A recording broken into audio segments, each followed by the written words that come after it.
Wait. But that when you're on the pay, you got to give it off the bottom of your check. Yeah. Every time you get a new bank card, you got to change. Well, I found that out. Now we're on the air. Okay. But you see, I ain't even mad. I ain't even mad that we're 6 minutes late. I don't mad that y'all been talking. Because tonight's a party. This is a celebration. Oh, boy. What are we celebrating? You should know because you're also dressed up for the occasion. Yeah. Does anyone want to take a stab anywhere as to why this night is special? Got a girlfriend. It's before Christmas. That's one reason. No. No. This is our 40th lesson in the Minor Prophets. Oh, really? And I found that out through complete happenstance. I don't, believe it or not, as meticulously detailed as I am, I do not keep track of how many lessons we've gone through. But I do have a playlist of all of the lessons. And there was 39 videos in that playlist, which makes tonight number 40. So if you think that this is taking long to get through the Minor Prophets, just imagine how long this would be if Lester was teaching this. We were only going through like 2 verses per week. You know, this would have taken a lot longer. But we covered 5 books last summer in 2022. Haggai, Obadiah, Nahum, Habakkuk, and Zephaniah. Those took 12 lessons. So we were already like well past the initial 12 that we started out with. Since May of this year, we've covered Joel, Amos, Jonah, Micah, and now we're what? She needs a Bible. Here. You can steal Lester's. There you I'm sorry. go. Okay. Where was I? Since May of this year, we've covered 4 books: Joel, Amos, Jonah, Micah, and now Zechariah, for 27 total lessons. So 27 plus 12 is 39. Tonight makes 40. We've hopefully come a long way since we started this study. And after this, the only books we have are Malachi and Hosea. And those have a combined 18 total chapters plus what we have left of Zechariah. August is 32 weeks away. So we're going to just barely finish this before I depart, ascend back into heaven or wherever I'm going after this. So anyway, but yeah, I was planning on wearing this anyway. I wore this to the pastor's the pastor's Christmas dinner thing that they had like 2 weeks ago, because those things are terrible, because you go and you sit by somebody and they asked you, well, how many people does your church run? And you ask them, well, how many people does your church run? And then one or the other of you goes away feeling really good about yourself the other night, and the other goes away feeling really sad about themselves. And you basically just talk church politics for an hour, and then at the end of the night, you get a prize. So anyway, but I wore this because I figured if I, being forced to show up to this, I might as well make it fun. So, Why not? but, I was already planning on wearing this anyway, and then I figured out this was our 40th lesson, so I figured, this just gives me even more of an excuse to wear this. Plus, it's Christmassy. So, anyway, all right. But I guess on a more serious note, we are still in the visions. Next week, yeah, because Christmas is on Monday. So yeah, we're gonna meet next week. Next week, we're gonna wrap up the 8 visions. So we're covering Vision 6 and Vision 7 tonight. Next week is Vision 8, and then after next week, it's everything else in Zechariah that happens after the 8 visions. So we're almost done, and we're gonna try to piece some of this together. This is laid out kind of weird, and you'll probably notice this where you do have a chart that I've already filled out for you. because it was a lot easier for me to just fill this out than for me to try to like repeat this 20 times while everyone filled this out. And yep, see, someone already agreed with me. But and it's placed kind of weird because it's placed like in between. There's like a blank where you like put in an answer, and then this chart, and then there's another blank. But it'll all hopefully make sense whenever we get there. So anyway, the first vision, or I guess the sixth vision, the first vision that we're covering tonight, is only 4 verses. It's very short. So we're going to read that, and we're gonna camp out there for a little bit. So chapter 5, verse 1. And I turned and raised my eyes and saw there a flying scroll. He said to me, that is the interpreting angel, not the scroll. He said to me, what do you see? So I answered, I see a flying scroll. Its length is 20 cubits and its width 10 cubits. He said to me, this is the curse that goes out over the face of the whole earth. Every thief shall be expelled according to this side of the scroll, and every perjurer shall be expelled according to that side of it. I will send out the curse, says the Lord of hosts. It shall enter the house of the thief and the house of the one who swears falsely by my name. It shall remain in the midst of his house and consume it with its timber and stones. So, yeah, the first, I guess, question that I asked was, how is this different from the visions that preceded? This is actually a very simple answer. There's not a whole lot of theological depth. You don't really have to go digging. This is a very obvious answer. Vision 1, I'm just going to kind of cherry pick some quotes from these visions. Vision 1, I am returning to Jerusalem with mercy. The Lord will again comfort Zion and will again choose Jerusalem. That'll preach right there. That's a message people want to hear. Vision 2, these are the horns that scattered Judah so that no one could lift up its head, but the craftsmen are coming to terrify them, to cast out the horns of the nations that lifted up their horn against the land of Judah to scatter it. Again, very encouraging, very, very positive. You were oppressed, and now your oppressors will be oppressed. That'll preach. Vision number 3, for I, says the Lord, will be a wall of fire all around her, and I will be the glory in her midst. That one's going to preach. We like that one. Vision 4, I will remove the iniquity of the land in that day. I mean, hey, that's a Southern Baptist sermon if I've ever heard one. Vision number 5, not by might nor by power, but by my spirit, says the Lord of hosts. Vision 6, this is where we're at right now. This is the curse that goes out over the face of the whole earth. So I guess, right, if you had to write like one thing to try to put here, the previous 5 visions were ones of hope and blessing. Right, so examples, Joshua and Zerubbabel were empowered, Jerusalem was encouraged, that kind of thing. The previous 5 visions were ones of hope and blessing. Now, the whole world, in quotes, and we're going to get to that, the whole world is being cursed. So, kind of a different emphasis than the previous visions, which is one of the reasons why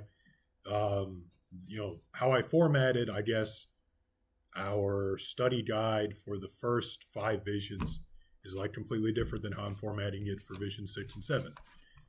But anyway, so that's how it's different from the visions that preceded. Well, how is it similar to the visions that preceded? Well, number 1, how it begins. How it begins is similar. The 6th vision is very similar to the 2nd and 3rd visions.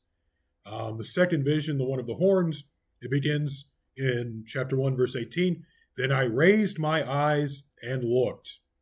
The 2nd vision, chapter 2, verse 1. Then I raised my eyes and looked. And of course, the 6th vision, chapter 5, verse 1. Then I turned and raised my eyes. So it begins very similar to the 2nd and 3rd visions. The second thing that's similar is the phrase, what do you see? This phrase is absent from the first 4 visions. It does appear in vision 5, though. And that's really where we're going to kind of camp out, is how is vision 6 related to vision 5? But we'll get to that. So in vision 1, Zechariah asked the interpreting angel, "My Lord, what are these?" In vision 2, he again asks, "What are these?" In vision 3, he doesn't ask the interpreting angel anything, but he asks the man who's going out with the measuring line to go measure Jerusalem. He asked him, "Where are you going?" So he doesn't really ask the interpreting angel a question at all. In vision 4, there's not a question from the interpreting angel or a question from Zechariah about, what's being seen in the vision. But in vision 5, we have the same phrase that's found in vision 6, which is, "What do you see?" Found in 4:2 and 5:2. And Zechariah tells the angel what he sees in both vision 5 and in vision 6. And after Zechariah describes what he sees in the 5th vision, he asks, "What are these?" And in the 5th vision, the angel doesn't actually answer his question necessarily, but he gives an oracle of encouragement to Zerubbabel, which kind of keys you in that this whole thing is talking about Zerubbabel. And here in the 6th vision, after Zechariah describes what he sees, there isn't really a question from Zechariah about what it means. The angel just begins to interpret anyway in verse 3. So the third thing that's similar is the angel interprets, right? So you have how it begins is similar to the 2nd and 3rd visions. What do you see? Similar to the 5th vision. And then the angel interpreting after Zechariah describes what he sees, is also similar to the 5th vision.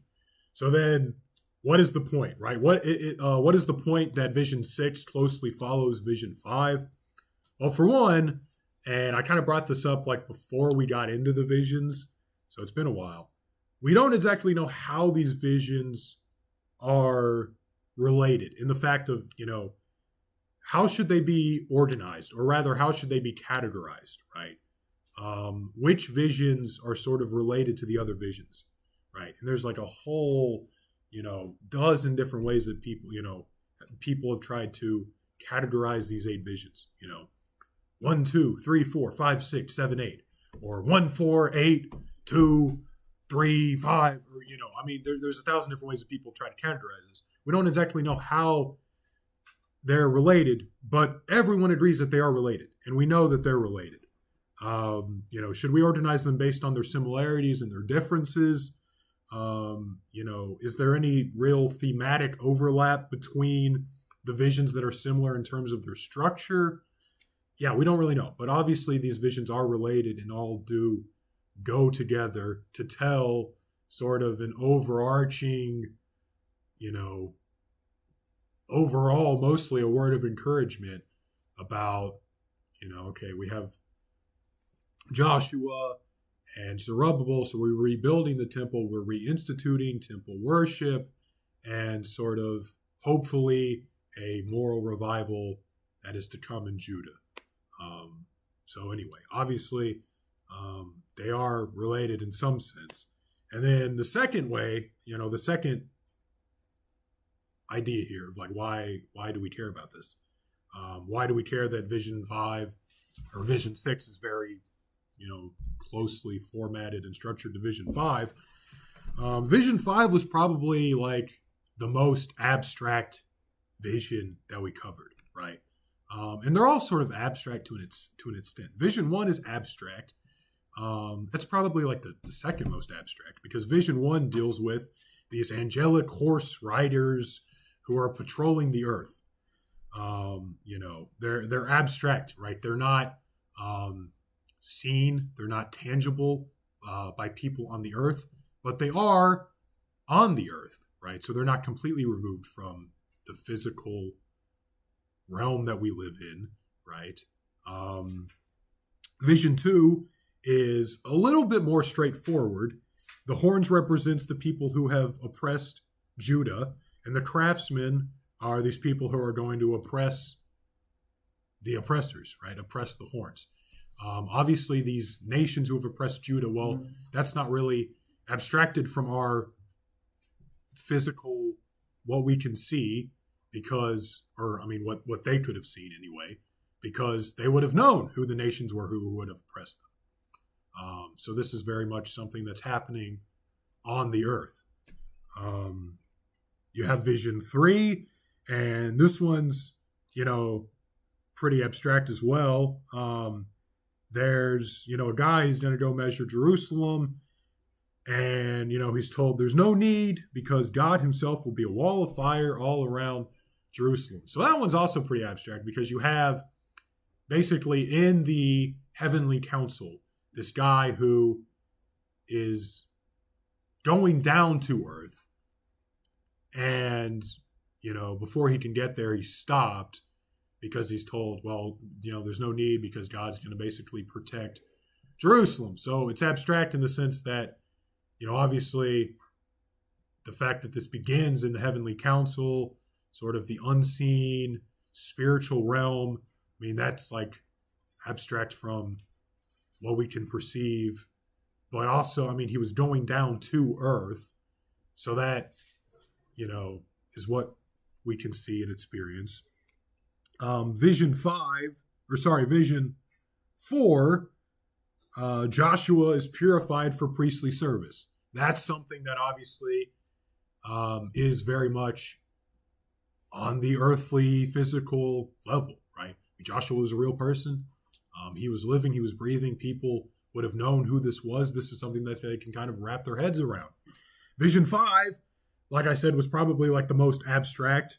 And there are some things that are very physical. People could have wrapped their heads around, on our plane of existence, so to speak, right? We have the 2 olive trees, which we identified as Joshua and Zerubbabel, real people, living, breathing. So that's sort of our plane of existence. But then, right, we also had like this whole eyes of God, which we never actually were able to identify. And this is abstract because you have like the horse riders from the first vision, and they're abstract because obviously they're like angelic and they're from the heavenly council. So they can't be perceived with our natural eyes, but they're still on the earth. The eyes of God, which we weren't able to identify, is also sort of originating from the heavenly council in the spiritual realm, but they're not actually on the earth, most likely, right? I mean, I guess there are interpretive options that would sort of place it there, but most likely they're not even on the earth at all. So we're dealing with something now that is like in the part of the unseen spiritual realm, abstract from our reality, so to speak, and now is like not even on earth at all, in the 5th vision. And so, right, we're dealing with, the horns, which are oppressive nations. That's seen, that's known. We're dealing with Joshua or Zerubbabel. That's seen and that's known. In the 6th vision, we're dealing with the curse. And, that's pretty abstract too, because this is a curse that hasn't actually landed yet. So it's not something that's, at the time that this is given, really seen and known. And it's just sort of flying around, and we're going to get to all that. But it isn't really tangible, right? In the same way that like an oppressive nation or a person is. The scroll's origins, where it exists, is in heaven, essentially, among the heavenly council where Zechariah finds himself, where these visions are being given. So yeah, it's not tangible, unlike the 2nd and 3rd vision. It's not presently on earth like the angelic riders of the first vision. And it's similar to the eyes of God, which are not tangible, not seen, and not presently on the earth. So that probably didn't make a lot of sense, but like we're going to reemphasize this about 20 times, so hopefully it'll make sense. Third point under this, in these 8 visions, we're dealing not only with people and nations which we can see, but there's a spiritual plane which is unseen, in which we're also dealing with. And that is sort of a rephrasing of everything that I just said. But right, Zechariah is lucky enough to get to witness something that like not even in the Bible a lot of people got to experience, right? The spiritual realm, right? The heavenly council, however you want to think about this, right? Sort of how God and the angels operate. And this was, right, obviously a huge privilege, blessing, however you want to put it, for Zechariah. And obviously, because we get to read about it, this is a huge blessing and privilege for us as well. So anyway, we're not just dealing with the physical plane of existence, but we're also dealing with the spiritual plane of existence throughout these 8 visions. So anyway, the scroll is from God. How do we know that this scroll is from God? You know, other than the fact that it's in the Bible, so obviously it's from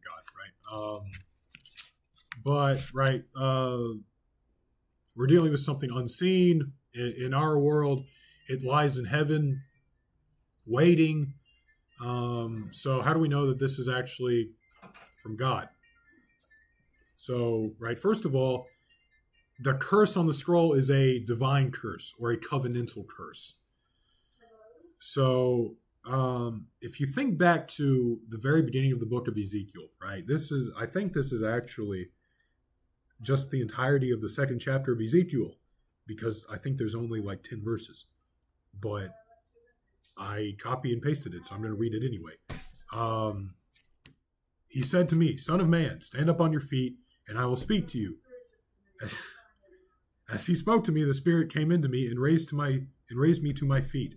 And I heard him speaking to me. He said, "Son of man, I am sending you to the Israelites, to a rebellious nation that has rebelled against me. They and their ancestors have been in revolt against me to this very day. The people to whom I am sending you are obstinate and stubborn. Say to them, this is what the sovereign Lord says. Whether they listen or fail to listen, for they are a rebellious people, they will know that a prophet has been among them. You, son of man, do not be afraid of them or their words. Do not be afraid. Through briars or thorns are all around you, and you live among scorpions. Do not be afraid of what they say or be terrified of them, though they are a rebellious people. You must speak my words to them, whether they listen or fail to listen, for they are rebellious. You son of man, listen to what I say to you. Do not rebel like that rebellious people. Open your mouth and eat what I give you." And this is really the important part. Then I looked and saw a hand stretched out to me. In it was a scroll, which he unrolled before me, and on both sides of it were written lament, mourning, and woe. So in Ezekiel, we have a scroll that has mourning and woe, which was given to Ezekiel by God. Similarly, in Zephaniah 5, we have a scroll with a curse written on it. Now, it's not exactly explicitly said, God gave this to me, right? But we have the parallel here of, okay, we have mourning, we have woe. In this instance, in Zechariah, we have a curse. So, yeah, also, I mean, the fact that all these visions are sort of taking place either like in or with members of the heavenly council, right? This is sort of what we're dealing with here, is a scroll from God with a curse on it, specifically a covenantal curse. The second point, right, the scroll is said to be flying, okay? I don't know about you. Granted, I haven't seen a whole lot of scrolls in my life. I ain't never seen one that can fly. That's pretty weird. And it's not just flying above the earth, but flying in and above the heavenly council, right? Flying in heaven, if you want to think of it that way. So it's undoubtedly of divine origin, and is undoubtedly a covenantal curse, right? The previous visions where Zechariah raises his eyes, there's the visions of the thorn, there's the vision of the measuring line, and both of these things originate from God, right? The horns which oppressed Judah were sent by God, right? These nations which oppressed Judah, right, were sent by God, right? Or at the very least, I mean, God, allowed it to happen. So, I mean, their origin is in that sense from God. There's also, right, the guy with the measuring line, and he was literally like basically leaving the heavenly council to go down to earth and measure Jerusalem before he was stopped, somewhere along the line and told, wait, don't do that. We don't need that anymore because God's going to be a wall of fire around Jerusalem. So it's the same thing, right? This scroll as well is also originating from God and specifically from, right, the heavenly council. But unlike, right, the four nations which opposed Judah, the scroll, and specifically the curses on the scroll, are yet to be seen, right? this is something that, right, this is more of like a threat, more than this is something that's actually happening as it's being given. So, and then finally, actually, no, there's 4 points in this. Thirdly, the dimensions of the scroll itself point to the fact that this is from God. The scroll is said to be 20 cubits by 10 cubits and goes out over the face of the whole earth. Now, really, goes out over the face of the whole land. And really what this means is like land of Israel, not like every land mass on the world. This is not like a worldwide judgment against sin. This is a judgment against Judah's sin, specifically. So, but still, I mean, that we're still talking about a very massive scroll nonetheless to cover all of Judah. And I mean, obviously, you know, it is a vision and this is symbolic and we can't take everything one-to-one literally. But I mean, the idea is that this is a massive scroll with a massive curse attached to it. And then even just the whole cubit thing itself. Post-exilic scrolls usually only went up to 20 feet in length when they were unwound. And so assuming a cubit is 18 inches, which we're pretty sure it is, the scroll in Zechariah's vision was 30 feet long. So we're already 10 feet longer than like your longest post-exile scroll. Even like the Isaiah scroll from the Dead Sea Scrolls, which was like several centuries after all of this, I mean, that was only like 25 feet long, I think, maybe less. So I mean, we're still like, this is like a scroll that like nothing like this, you know. I mean, even being generous and going, you know, giving it a few centuries one way or the other. I mean, nothing like this was being used. This is not a scroll made for human use. And, you know, I will point out the dimensions of the scroll match the size of the porch from Solomon's temple. That means absolutely nothing. Literally, everyone should tell you that means nothing. There's no spiritual or thematic significance to that.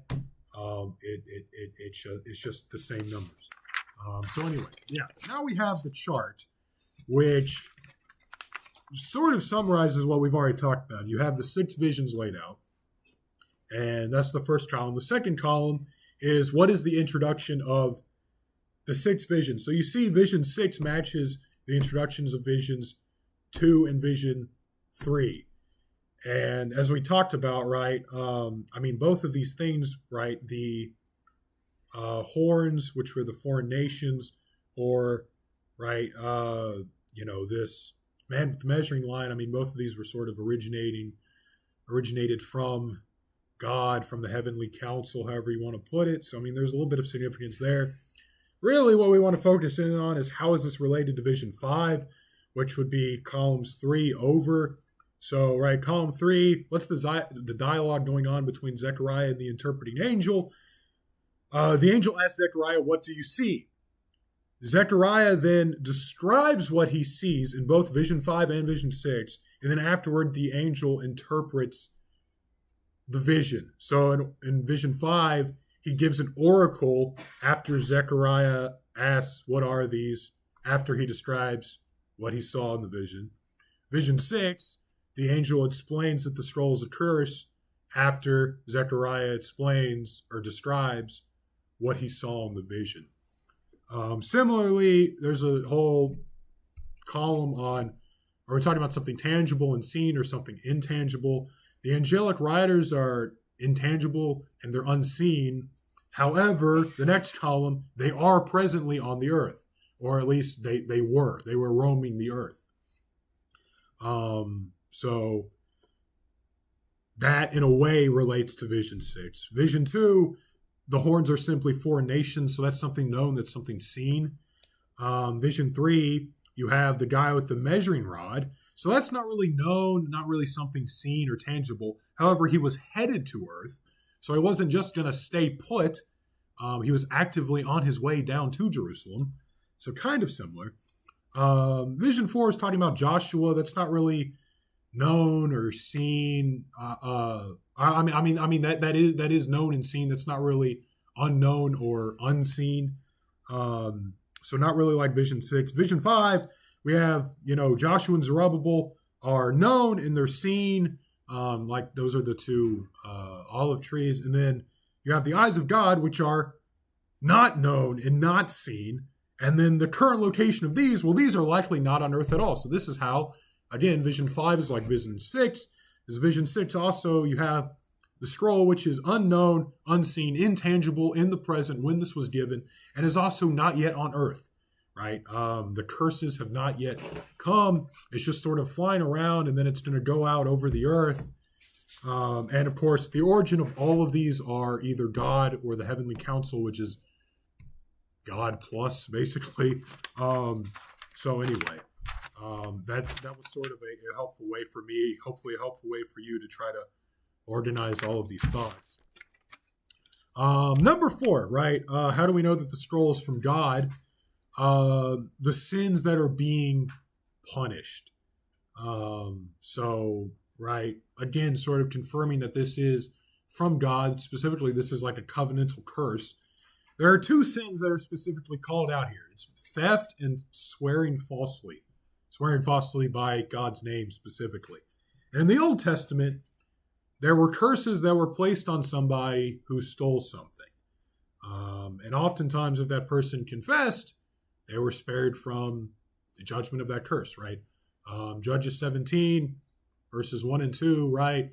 There's this guy who stole some silver from his grandma, and he goes to Granny. He says, look, all that like 10,000 or whatever pieces of silver, I stole it. And he says, all that 10,000 pieces of silver that you placed a curse upon, I stole that, by the way. And rather than curse her grandson, or I think it's a grandson, I don't know. I swear I read this, and I was going to go back and actually copy and paste the passage, but I forgot to do that. So I'm doing this off of memory, but pretty sure it's like a grandson or something.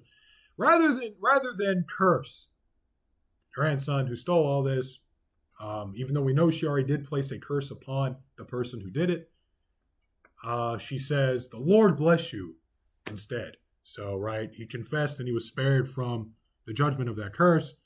Also in the Old Testament, people who were placed under an oath to testify were often threatened with being cursed by God if they lied under oath, right? In Numbers chapter 5, it talks about if, a man thinks his wife basically had an illegitimate child, you bring her before the priest, and the priest will get this scroll and do some stuff and make the woman eat it. And, basically if the woman is innocent and didn't do anything, then she's fine. But if she did, cheat on her husband, then she's gonna miscarry the baby basically. And so, right, basically, okay, you're basically, gonna swear yeah, I didn't do this. And then, okay, we're gonna put a curse on the scroll. Basically, you're gonna eat it and we're gonna find out whether you're telling the truth or not. In 1 Kings chapter 8, again, this is another example of something that I made a note that I was supposed to go and copy and paste, and I didn't.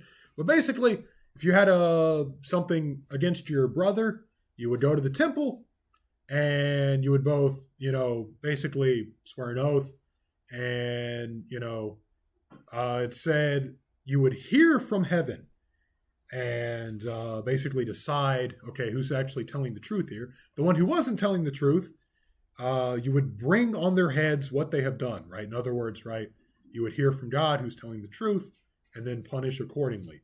So, right, so both of these things, theft and lying under oath, essentially, were punishable by a curse from God, essentially, throughout the Old Testament. They brought curses. And so the curse that's going out over Judah into the house of the thief and the house of the one who swears falsely by my name, this makes a lot of sense. And again, just sort of proves that this is a curse from God. And That's that. So anyway, that's the sixth vision. Are there any questions on that? It's there's not quite as many moving parts as Vision 5, but these two visions, Vision 6 and Vision 7, and I guess I'll kind of reveal my hand a little bit early. There's a lot we don't know about these visions. I mean, this is and I'm going to get into some of this later, but there's the whole last sort of question that I give you. Is Vision 7 the inverse of Vision 6? We don't really know because there's a lot that we don't know about what is really the message or the purpose of these two visions. So there's not quite as many moving parts as something like Vision 5, but there's a lot unknown about what is the takeaway, even for the people in Zechariah's time. What is the takeaway? What's sort of the message of these visions? But we'll get into that. But anyway, is there any questions though? Because I know this is definitely confusing. So, okay, in that case, we'll read verses 5 through 11, the seventh vision, starting in verse 5. The angel who talked with me came out and said to me, "Lift your eyes now and see what this is that goes forth." So I asked, "What is it?" He said, "It is a basket that is going forth." He also said, "This is their resemblance throughout the earth. Here's a lead disc lifted up, and this is a woman sitting inside the basket." Then he said, "This is wickedness." And he thrust her down into the basket and threw the lead cover over its mouth. And I raised my eyes and looked, and there were two women, coming with the wind in their wings, for they had wings like the wings of a stork, and they lifted up the basket between earth and heaven. So I said to the angel who talked with me, "Where are they carrying the basket?" And he said to me, "To build a house for it in the land of Shinar, where it is ready. When it is ready, the basket will be set there on its base." Excuse me. So yeah. How is this related to the previous visions? Well, number one, like Vision 6, we're not really dealing with encouragement and hope directly as much as we're dealing with sin. We're talking about sin. We're sort of dealing with Judah's sin problem. And that's, I guess, sort of the main focus of this vision, more so than I'm going to build up Joshua. I'm going to build up Zerubbabel. I'm going to build up the people of Jerusalem. So that's sort of the first thing. The second thing, we have the same intro as 5 and 6, in a sense. Right, I really stressed how 6 is related to 5, and they're sort of abstract, and you have things going on in the Heavenly Council that, not only does it feature the Heavenly Council, but it features stuff in the Heavenly Council that's not even on the earth. It's like totally abstract from our reality. Well, Vision 7 also starts out the same way, kind of. Zechariah doesn't say, "I lifted my eyes," but he's told, "Lift your eyes," right? The angel who talked with me came and said to me, "Lift your eyes now and see what it is that goes forth." Very similar, a little bit different, basically the same thing. However, it does break away from 5 and 6 by having Zechariah ask, "What is this?" Just like he does in Visions 1 and Visions 2.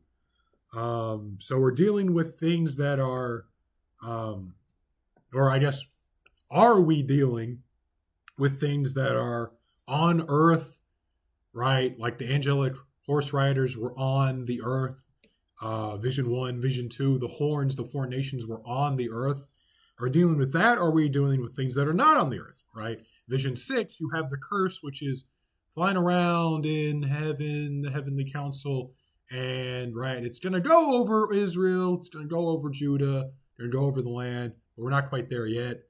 And then also partially 5, where you have, like, the eyes of God, which are originating from sort of the heavenly council, but aren't presently on the earth. Are we dealing with that? Or are we dealing with something that's actually like on the earth? I mean, just like we have mention of like places on the earth, like Shinar. What are we really dealing with here? Well, number 3, the basket's going forth. So it's going forth just like the scroll was flying above the heavenly council and would soon go over Judah.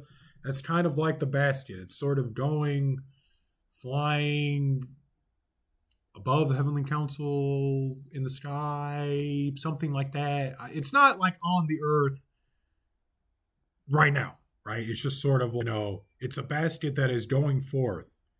And then, it says, this is wickedness, thrust the lady back down in the basket, covers it up. And then there's women that come with wind in their wings and they fly the basket off. So we're not on the earth. So presumably this is sort of going forth again, sort of in the spiritual plane that I've been talking about. What's interesting is that the New King James has the interpreting angels say, let me find it real quick. This is their resemblance throughout the earth, the end of verse 6. Really, this is something like, this is their eye. And really, the meaning behind this is, this is not my quote. This is a quote from a commentator. I will add that. But just as the flying scroll, or more specifically, the curse from the flying scroll, seen by everyone, right? When it comes, it's going to come over all of Israel. Just as the scroll was meant to be seen by everyone, the removal of wickedness in a basket was meant to be witnessed by everyone. So we're dealing with something very similar to Vision 6, in that it's something that's in the present, in our plane of existence, unknown, right? We don't know that this is coming. Except for the fact that we're being told this. It's intangible, right? This isn't a nation. This isn't a person. We can't go visit this thing. Evil is personified as a woman here, although there was not actually a woman that God put in a basket and then shipped off to Shinar. I was going to make a joke, but I'm going to refrain. But anyway, okay. Unknown, intangible on our plane of existence. Very similar to Vision 6. And also very similar to Vision 6. It was not yet on the earth, but it would soon be coming, right?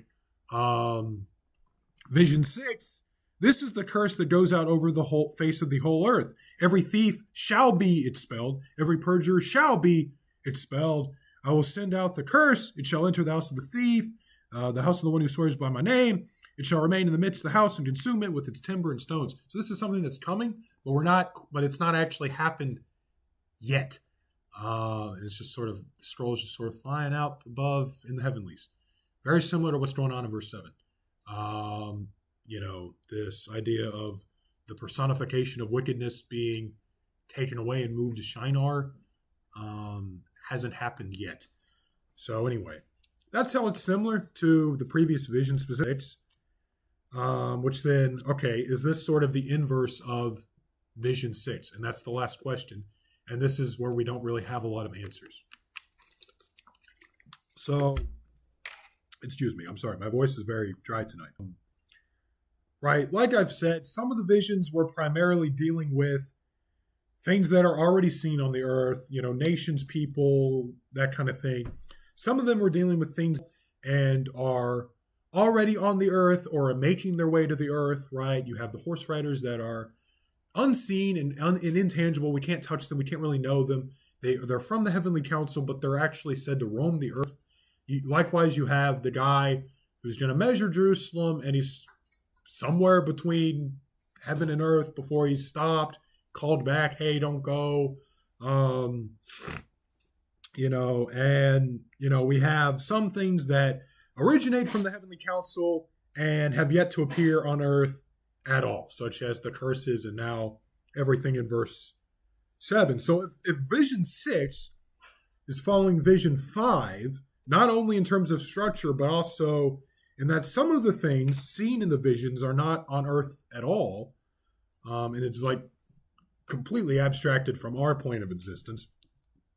Vision 7 is following Vision 6 even more so, to the point where you think it's almost like the inverse of Vision 6. Right? Vision 6 declares a coming curse over Judah. Vision 7 declares the wicked. Not only is it about to be removed, but it's about to be removed to Shinar. Oh. So, is this actually positive or not? And that's sort of the question. Is the idea that the wickedness of Judah is so bad that Shinar will worship it? Basically acknowledging that Judah's wickedness is worse than their own, and therefore they're basically worshiping Judah's wickedness. Is that really the idea that's at play here?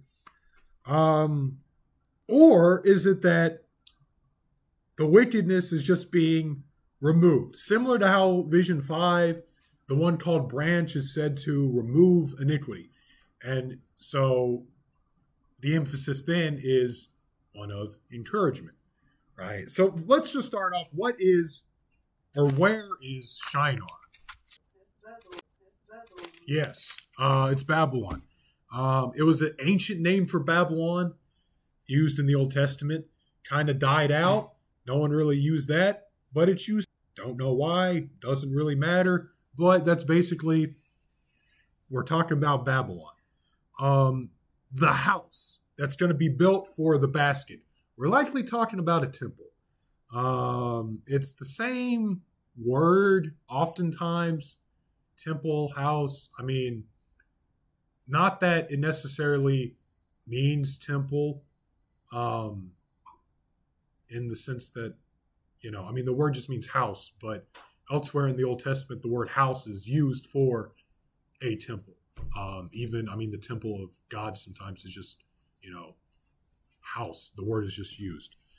So then, right, is this a good thing or is this a bad thing? Is the emphasis, y'all are so wicked, y'all are so bad that I'm going to take up evil and I'm going to move it to Babylon and they're going to build a house and basically worship y'all's wickedness because as bad as they are, y'all are worse? Or is the point simply, I'm going to remove your wickedness, similar to how I'm going to remove your iniquity in that day? Maybe a bit of both, right? I mean, obviously, so this isn't like entirely happy, fluffy encouragement. Don't worry about nothing. Obviously, this is pointing out a very serious sin problem in Judah, part of which has already been addressed in Vision 6. But it does offer a little bit of hope, right? I mean, you have the removal of wickedness. So, I mean, how does this relate to Vision 6? Does the curse just not happen? And instead of cursing Judah, wickedness is removed? Does the curse happen? Are the thieves and the false swearers cursed and then the wickedness is removed? Who knows? I mean, we're dealing with the spiritual plane. We're dealing with things that are, we can't wrap our minds around, right? I mean, all these set of 8 visions began with a merger of the spiritual plane, physical plane, by showing that the horsemen, the unseen angelic horse riders, are roaming over the face of the earth. They're wandering the earth. So already, your Vision 1 sort of establishes the theme of the unseen and the seen, the spiritual and the physical, these two planes of existence sort of merging into one.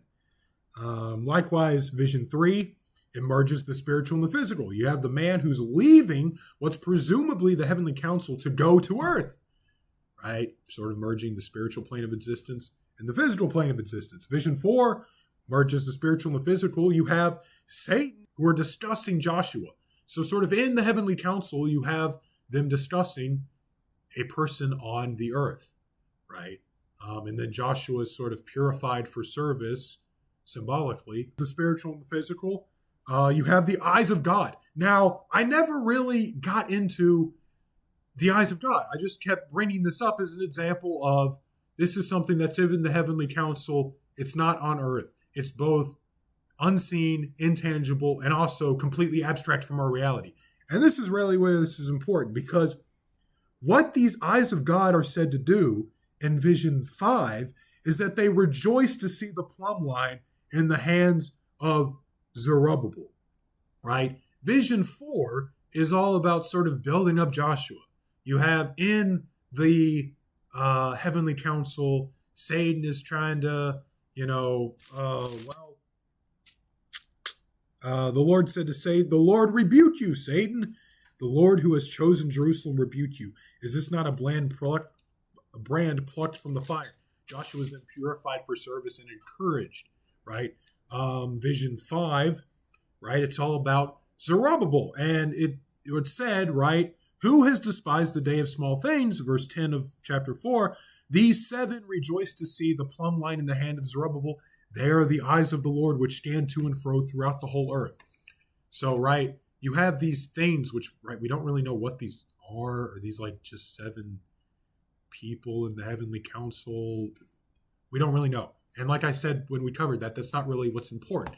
But what's important is that they are, right, sort of merging, again, the physical and the spiritual planes of existence, because in the heavenly council, just as you had Joshua being built up and purified and encouraged for service, in the heavenly council, you have these 7, whoever or whatever they are, basically rooting for Zerubbabel, right? They rejoice to see the plumb line in the hand of Zerubbabel, rebuilding the temple, right? Visions 6 and 7 merge the spiritual with the physical by declaring that the things that will happen on earth, things will happen on earth, but as of now, they have not happened, and they're kind of just flying or going forth the spiritual realm. God declares a curse in Vision 6, but he declares that wickedness is going to be removed in Vision 7. So, okay, Visions 4 through 7, right? This is Joshua's purified, the one with the olive branches and the lamps, and the thing about Zerubbabel, the curse that's going to go out over Judah, and then the wickedness being removed. Visions 4 through 7. They really kind of tell a complete little story, right? Joshua's purified for service as the high priest. He's a sign of the institution of the Messianic era in which iniquity will be removed. There's the abstract, but also the tangible. Joshua and Zerubbabel, from Vision 5. These are the ones who are the signs of the new age, right? Like we said, the Messianic age, you can't really put a starting point on it. Even way back, Joshua and Zerubbabel are sort of signs that the Messianic age is already on its way. This was signs of the new age, but also they were the leaders that would hopefully bring in some much moral reform to Judah.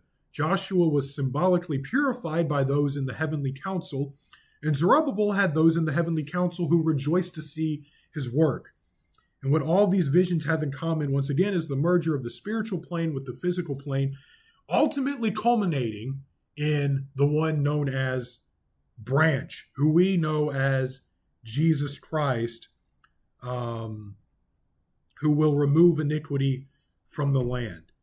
So, is this supposed to be, once again, is this supposed to be positive or negative? Vision 7, is it supposed to be a radical condemnation of Judah's sin, or simply encouragement that their sin will be removed? Again, maybe a little bit of both.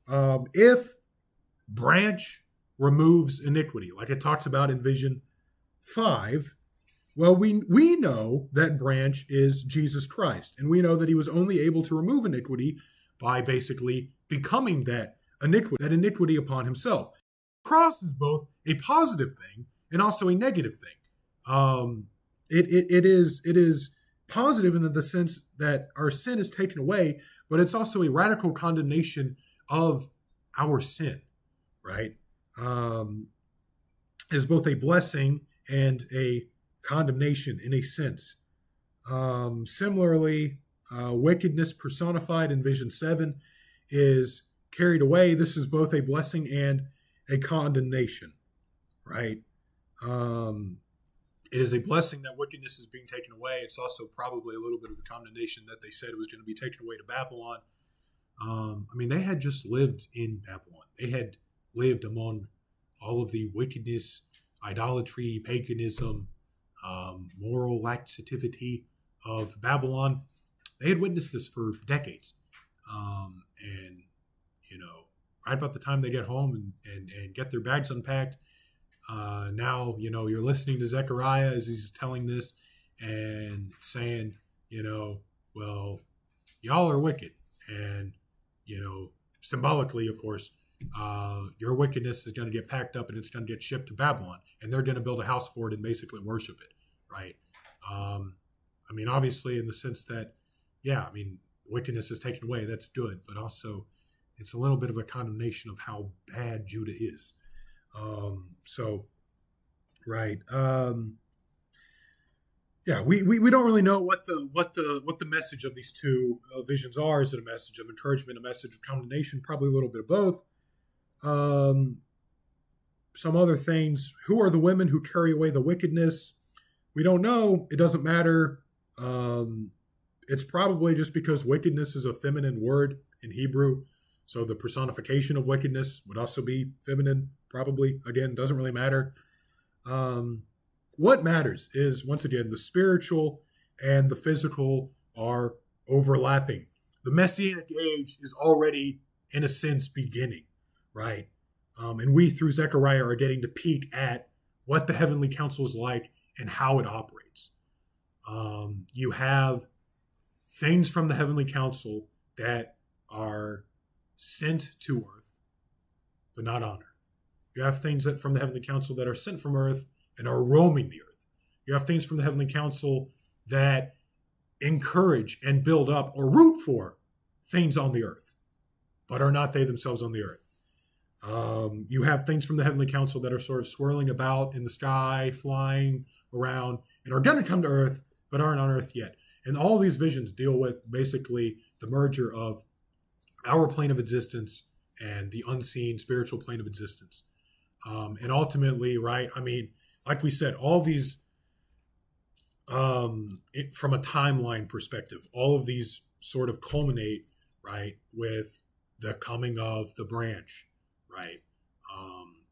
Vision 5, it also, kind of talks about it in Vision 8. This is sort of, okay, we're building up Joshua, and you are a sign to this coming branch who will remove iniquity. We're building up Zerubbabel. You are a sign to this coming branch who will remove iniquity. So it's all sort of building up to this. And, like we said, that is ultimately where the spiritual and the physical met more than ever. When the Son of God literally became man and took on human flesh and, was tempted in every way as we were. That is not only is branch sort of the culmination from a chronological perspective of the 8 visions, but it's also sort of the ultimate culmination of, okay, if all of these 8 visions are talking about heaven meeting earth, so to speak, heaven meeting earth, that ultimately culminated in the incarnation of Jesus Christ at Christmas. So actually, I think it's pretty dang cool that we're talking about this like 4 days or whatever before Christmas. So anyway, because that is the ultimate example of heaven meeting earth, was when Jesus Christ was born into this world.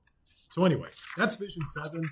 Like I said, there's a lot that we don't really know about these 2 visions. I still managed to get an hour out of you, though. So that's my Christmas gift to you. Merry Christmas. Any questions on that, though?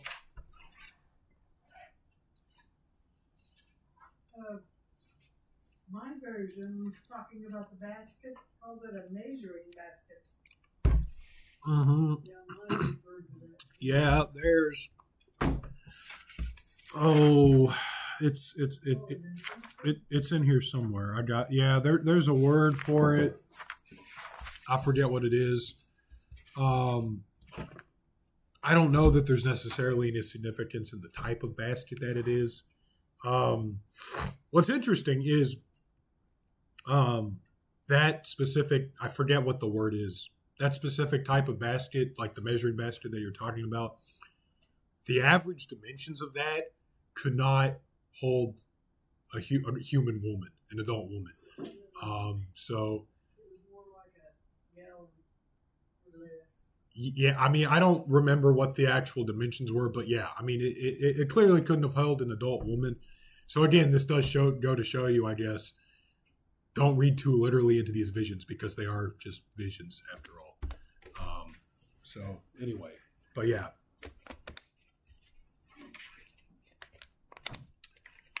Okay.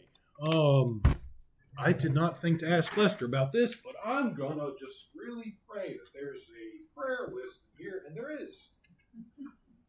Make it out. If I can make it out, there's a lot of prayer lists in here.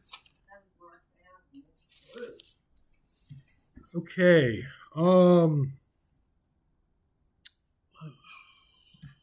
What happened to the little TV tray that was in here that had all the pins?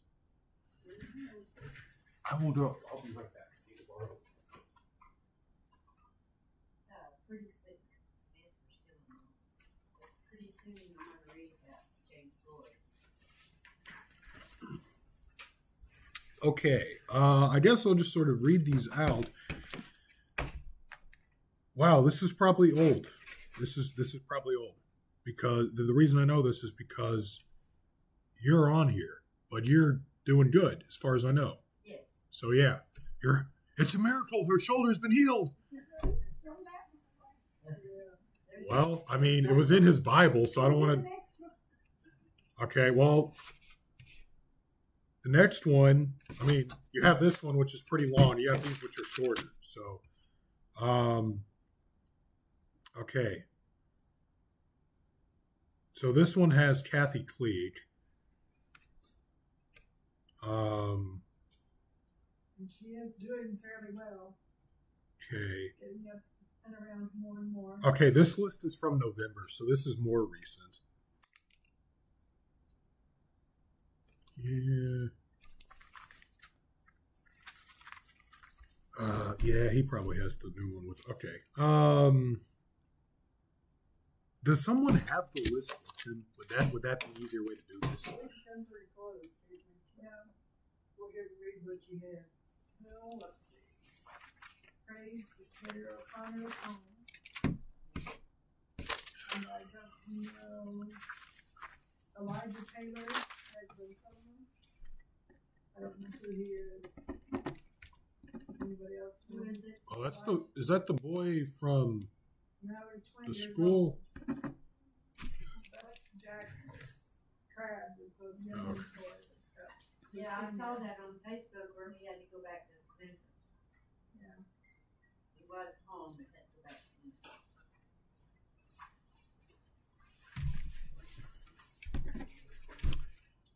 Okay. I don't have my list from Sunday. Well, I have the Bud Carry On and Cindy Hubbard, Susie Austin, Brandon Cherry, he's in the jail, Rogers County. Well, that's Tammy's son. Yeah, Tammy's son. Richard Bowman, or Bauman, I'm not sure. Bauman. James Baker, Jim Cotton, somebody with the last name Chrome, which I missed the first name. Okay, so the Cottom and Chrome, those are guys from jail ministry. Okay. It's Lacrone is what it is. I think he moved. I think he's actually in prison now. He was praying for Father, I think, to be saved, and then. Well, yeah, and then there's Jim Cottom, and I think that one was his brother, I think. some relative of both of them Okay. that they were praying salvation And then for. I have Brent Rogers' daughter, when she had her baby. Yes. And Kent Jensen's daughter had breast cancer. If she's had, I don't know if she's had her baby yet or not. And Abigail, I didn't get anything more of it, but Abigail from South Africa. Yeah, that's the daughter of the man Lester knew from Oh, South Africa who was carjacked and murdered. That's his daughter. oh, wow, okay. And Israel, the war, of course. And Denise Crumwitty and Kevin Abbey and their family. Bob Dial, Judy Martin, Nicholas O'Connor, Al Casto, Mike Bailey, Alan Robertson, all the military people, R.J. Kitterman, Bill Davis, Greg Killian, James Boyd, Jack Crabb, Jim Higgins, Jennifer Smith. Those are the ones I've had. Close enough. I probably Pretty close. missed some because I can't write as fast as you can say them. Yeah. I would say pray for everyone traveling over the holidays. I mean, Oh, yeah. you're going to Austin. Y'all aren't traveling. Y'all are just having people over, right? Okay. So all them driving to your house.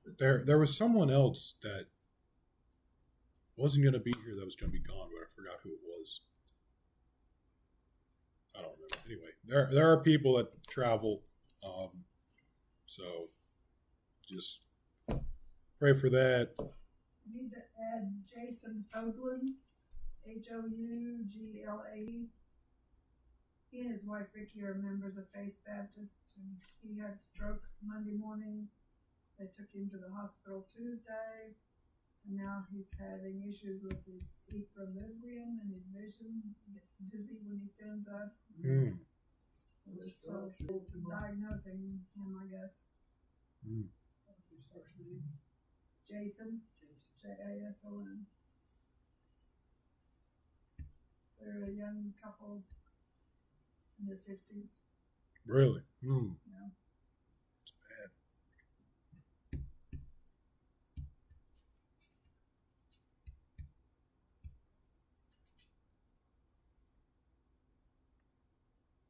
James Boyd's on their list, and I'll read what Barbara, his companion, put on there. Then there's a picture I'll pass around. It says, thank you, friends and family, for all the prayers recently, and those continue to pray for James. He started his second round of chemo and radiation on his hip. So far, so good. He is doing really good so far. Thank you all for the support, prayers, meals, now that he can eat again, phone calls, texts, and visits. All your encouragement is appreciated. We love each and every one of you. Hope everyone has a Merry Christmas and a Happy New Year.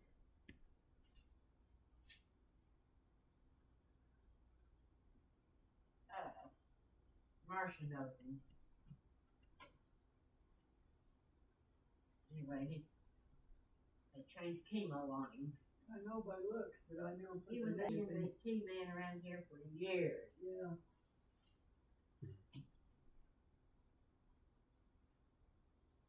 Well, it went away. It went away. All I have is the Akdar Shriners. I don't think that's James. No. Well, I was looking at that and thought it was. No, that's an old picture anyway. When you don't know, that makes no difference. No.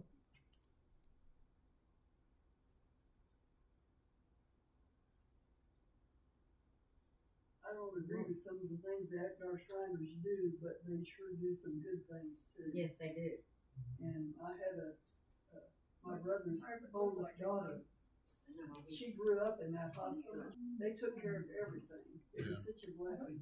My brother would have never been able to support himself He if did. they hadn't helped. Yeah, Little guy area for AT&T. for years.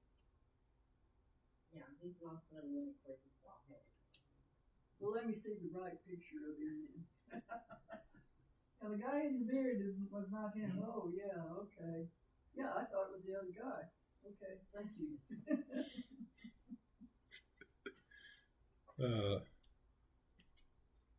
All right.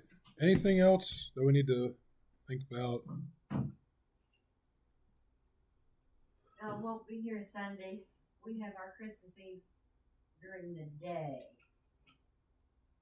Because then my grandsons and everybody, they scatter about 3, go to the in-laws. So we'll have ours early.